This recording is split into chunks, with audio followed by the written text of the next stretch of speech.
Hello, నేను మీ Sesha Rao. Globalisation అలాగే సరళీకరణ ఇవన్నీ ఉన్నాయి, సంస్కరణలు. వీటి కారణంగా భారతదేశం బాగుపడింది, ప్రపంచంతో పోటీ పడుతుందని చెప్పి సహజంగా అందరూ చెప్తూ ఉంటారు.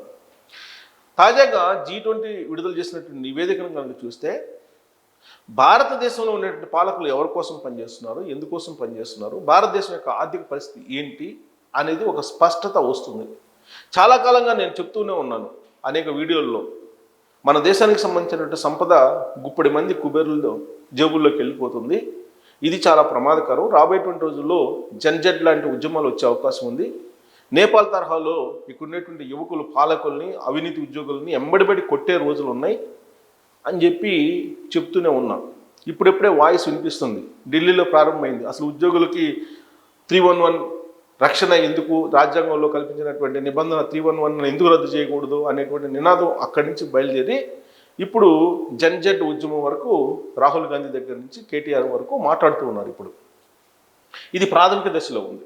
రాబోయేటువంటి రోజుల్లో ఖచ్చితంగా ఇది ముదిరి నేపాల్ తరహాలో, బంగ్లాదేశ్ తరహాలో భారతదేశాన్ని చూడబోతున్నాము అనడానికి G20 నివేదిక ఒక నిదర్శనంగా కనిపిస్తుంది. ఏంటి ఈ G20 నివేదిక అనేది నేను క్లుప్తంగా చెప్తాను. ఆ తర్వాత దాంట్లో రిపోర్ట్ పూర్తి స్థాయిలో మీకు వివరిస్తాను. భారతదేశం యొక్క మొత్తం సంపద 1% పీపుల్ దగ్గర 62% ఉందని చెప్పి G20 నివేదికలో ఉండేటువంటి స్పష్టమైనటువంటి ఆధారం స్పష్టంగా తెలియజేసింది.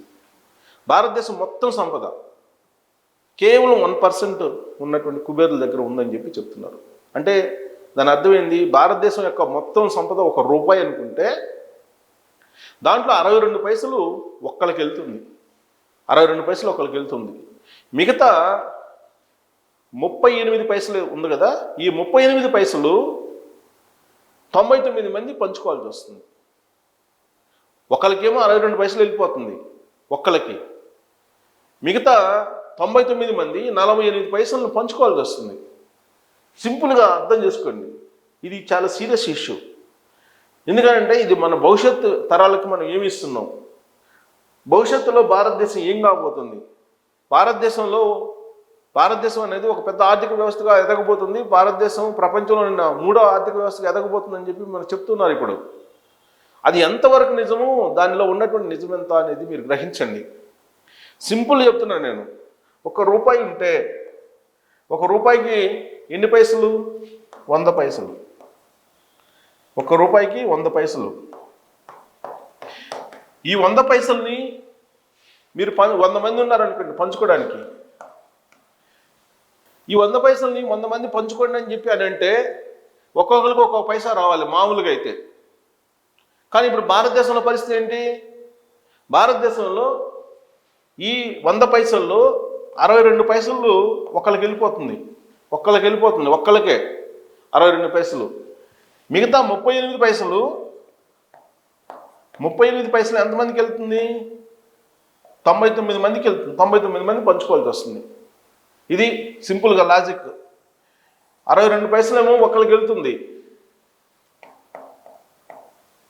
ఒకరికే 62 పైసలు వెళ్తుంది. 38 పైసలు 99 మంది పంచుకోవాల్సి వస్తుంది. 99 మంది పంచుకోవాలంటే కనీసం 1/2 పైసా కూడా రాదు ఒక్కొక్కరికి. పావు పైసా కూడా రాదు. పైసా కూడా రాదు. అంటే దీని లెక్క ఏంటి అసలు? భారతదేశం యొక్క ఆర్థిక పరిస్థితి ఏంటి అనేది మీరు ఆలోచించండి. సింపుల్గా చెప్తాను నేను.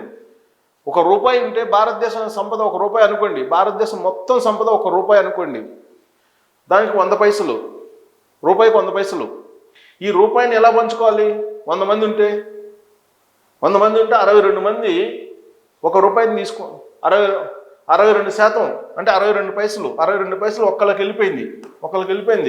మిగతా 99 మంది కాస్త 38 పైసలను పంచుకోవాల్సి వస్తుంది. అంటే మన దేశ సంపద కొన్ని వేల లక్షల కోట్ల రూపాయలు 1% కుబేరుల దగ్గరికి వెళ్ళిపోతుంది. ఇది ప్రపంచవ్యాప్తంగా G20 తయారు చేసినటువంటి నివేదికలో ఉన్నటువంటి అంశం. అందుకే బహుశా ఇది తెలిసే అమెరికా అధ్యక్షుడు ట్రంప్ డెడ్ ఎకానమీ భారతదేశాన్ని అని చెప్పారు. మరి ఆయన చెప్పిన దాన్ని పూర్తిగా మనం కొట్టేయలేం. ఆయన చెప్పాయన్ని వరుసగా ఒక్కోటి నిజమని చెప్పి తేలుతున్నాయి. ఎందుకనంటే రష్యా నుంచి మేము ఆయిల్ కొనుగోలు చేస్తున్నాం, మేము ఆపేది లేదన్నారు. అమెరికా దగ్గర ఆయిల్ కొనుగోలు చేయము అని చెప్పి అన్నారు. ఇప్పుడు అమెరికా నుంచి ఆయిల్ కొనుగోలు చేస్తున్నారు రికార్డు స్థాయిలో కొనుగోలు చేస్తుంది భారతదేశం.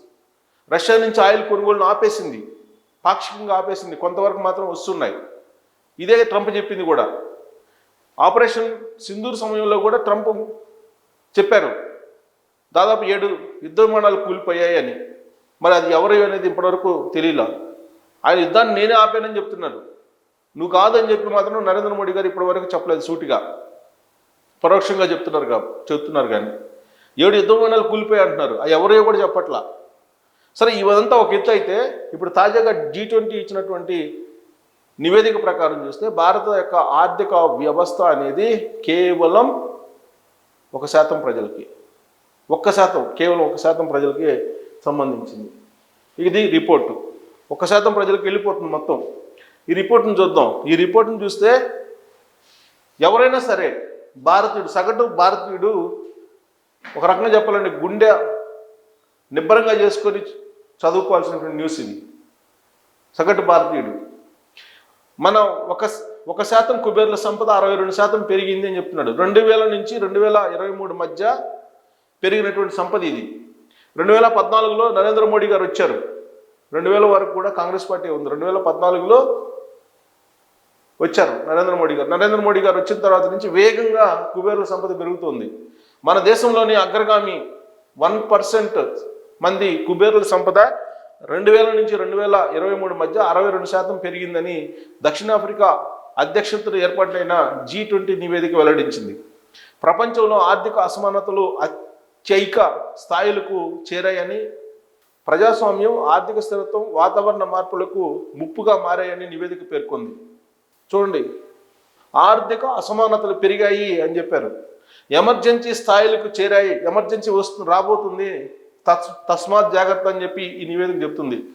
ప్రజాస్వామ్యం, ఆర్థిక స్థిరత్వం, వాతావరణ మార్పులకు ముప్పుగా ప్రజాస్వామ్యానికి ముప్పుగా మారింది ఇది, ఆర్థిక స్థిరత్వానికి ముప్పుగా మారింది, వాతావరణ మార్పులకు ముప్పుగా మారిందని చెప్పి ఆ నివేదికలో పొందుపరిచారు. అంటే రాబోయేటువంటి రోజుల్లో మరో బంగ్లాదేశ్, నేపాల్ లాంటి సంఘటనలను మనం భారతదేశంలో చూడబోతున్నాము అని చెప్పడానికి ఈ G20 నివేదిక ఒక ప్రత్యక్ష నిదర్శనం. మరి దీన్ని నమ్మాలంటే ఖచ్చితంగా దీన్ని నమ్ముతారు ప్రపంచంలో ఉండేటువంటి వాళ్ళందరూ.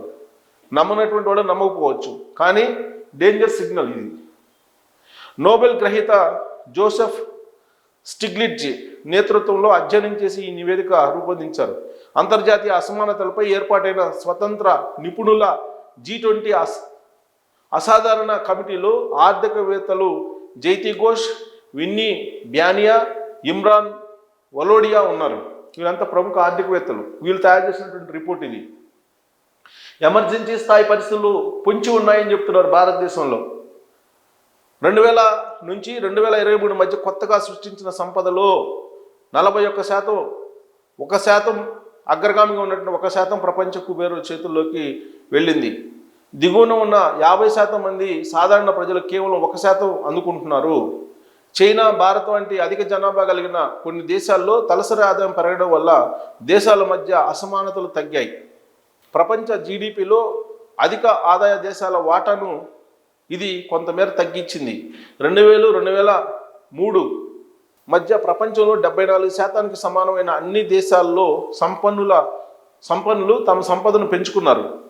భారత కుబేరుల్లో అగ్రగామి 1% మంది సంపద విలువ 62% పెరగ్గా చైనాలో ఇది 54%గా ఉంది. దేశాల సమన్వయంతోనే అసమానతలు తగ్గించవచ్చు. తీవ్రమైనటువంటి అసమానతలు అనివార్యం కాదని, రాజకీయ నిర్ణయాలతో ఎదుర్కోవచ్చని నివేదిక తెలిపింది. అంతర్జాతీయ దేశాల సమన్వయంతో సులభంగా అసమానతలను తగ్గించవచ్చని G20 ఇందులో కీలక పాత్ర పోషిస్తుందని స్పష్టం చేసింది. అంతర్జాతీయ ధోరణులను పర్యవేక్షించడానికి విధానపరమైనటువంటి నిర్ణయాల కోసం ఇంటర్నేషనల్ ప్యానల్ ఆన్ ఈక్వాలిటీను ఏర్పాటు చేయాలని ప్రతిపాదించింది. అసమానతతో ప్రజాస్వామ్యానికి చేటు. అధిక అసమానతలు ఉన్న దేశాల్లో ప్రజాస్వామ్యం క్షీణించే అవకాశం 7 రెట్లు అధికంగా ఉంది. 2020 తర్వాత అంతర్జాతీయ పేదరిక నిర్మూలన ప్రక్రియ నెమ్మదించింది. దీంతో 230 కోట్ల మందికి ఆహార భద్రత లేకుండా పోయింది.